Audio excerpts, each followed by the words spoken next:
Just sitting here and hearing what Jay Coker had to say, his granddad had I want to say this. I want to say, even though you said that, that's cool. I'm good with that. No problem.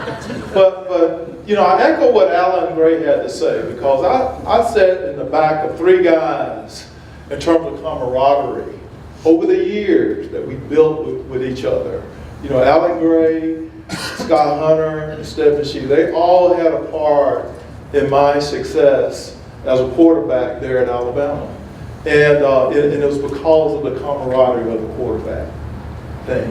And then just being able to sit here and be a part of something like this, it means a whole lot, because it goes beyond, just the quarterback side of it. It goes beyond that. And these three guys right here, they've taken it in my life beyond that aspect of just being a quarterback at Alabama. There's a controversy to a certain degree. Coker experienced it there in terms of quarterback. I mean, that's a norm. That's been going on for years and years. Scott had it, Stephen and Jeff had it, Gary. Didn't you and your brother have to compete against each other? Richard Todd. That's just a norm. Still my question. Yeah. Still my question here. Okay, no problem. I didn't know you had that on the list. But anyway, but I say that to say this. It's a fraternity. And we sit here, there's a lot of things that social media has put out relative to what's going on down there right now. But I guarantee you, everyone sitting here is very careful about what they say relative to the fraternity of the quarterbacks. And it's a special spot. You talk about pressure. Stedman was there, Allen was there, but I felt like I was the outsider, the way I was being treated by Mel Moore my freshman year. I mean, he called me everything, but a lot of names. He called me, I felt like I didn't have a name, at some points.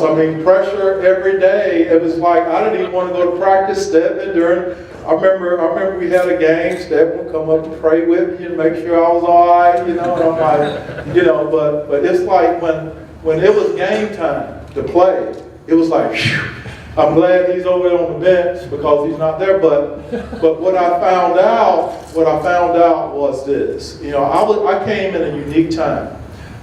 It was the first time that a black quarterback started there at the University of Alabama. I wasn't the first. Michael Landrum was the first. But I was the second, but I was the first one to start. It created a whole different dynamic.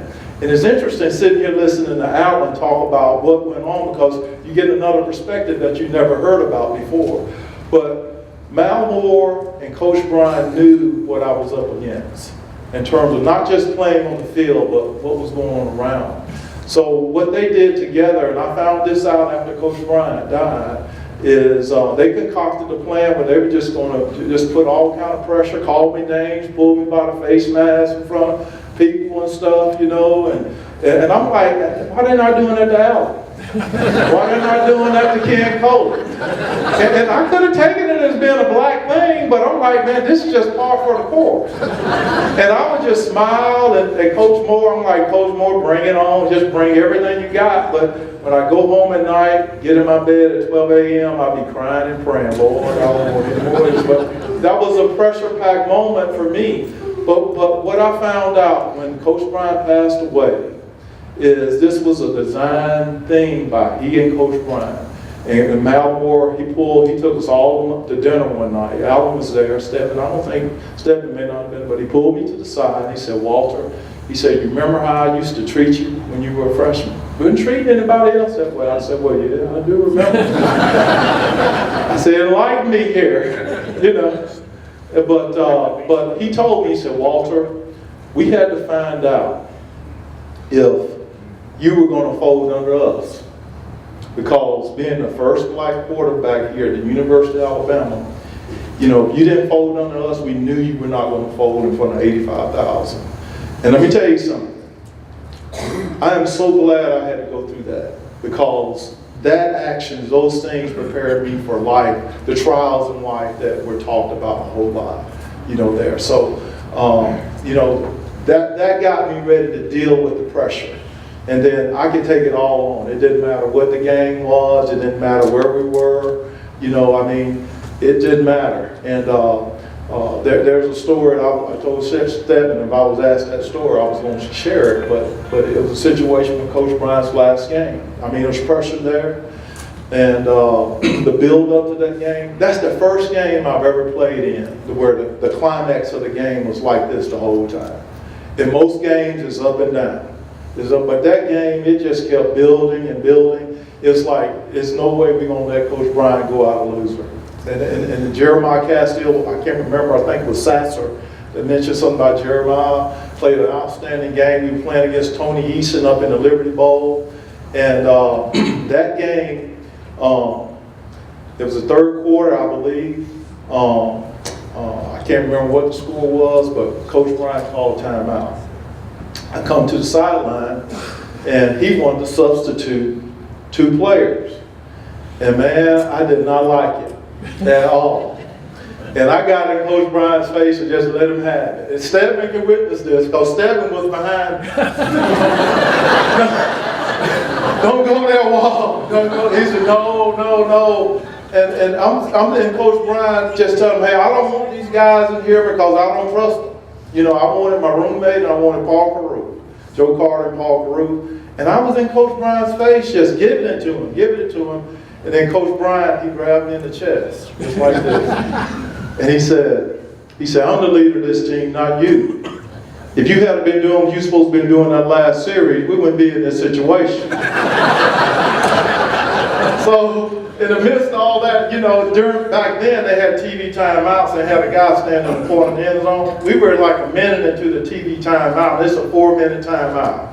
So for 3 minutes, I'm standing there apologizing to Coach Bryant about what I had said.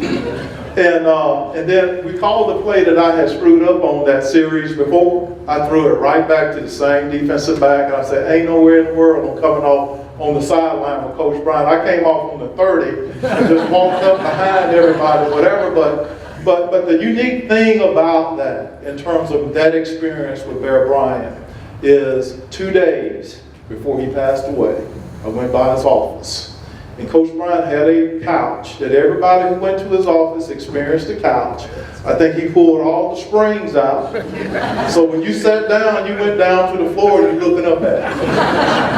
I sat down in that chair, in the couch, and I looked up and said, Coach Bryant, I'm coming by to tell you that, hey, I disrespected you during that game. And you know what he said? He said, Walter, you know that's just a part of the game. And he said, I don't think anything about it. That's just a part, that's just the way it is. But see, what Coach Bryant, in my mind, had done, he had accomplished what he wanted to accomplish with me as a quarterback, and that's being a leader, taking charge of a game. That's something that Stedman was preaching to me as a coach during that time. That's what Mal was preaching to us about, being leaders and just taking charge. And I took charge. And 2 days later, he passes away. And then 25 years later, I'm at an event sharing this story with Major Ogilvy, and Paul Jr.'s there. He walks up and gets in the conversation with tears coming down his eyes. I'm like, Paul Jr., what are you crying about? He said, Walter, that story right there you just shared is one of the last conversations I had with Papa, you know, in reference to what had happened. And for him to be talking to Paul Jr. about that experience let me know in my mind where I stood on his on his level in terms of what he thought about me. And that's just something you just can't make it up. It's just something that's there, and I'm very appreciative I had the opportunity to experience that.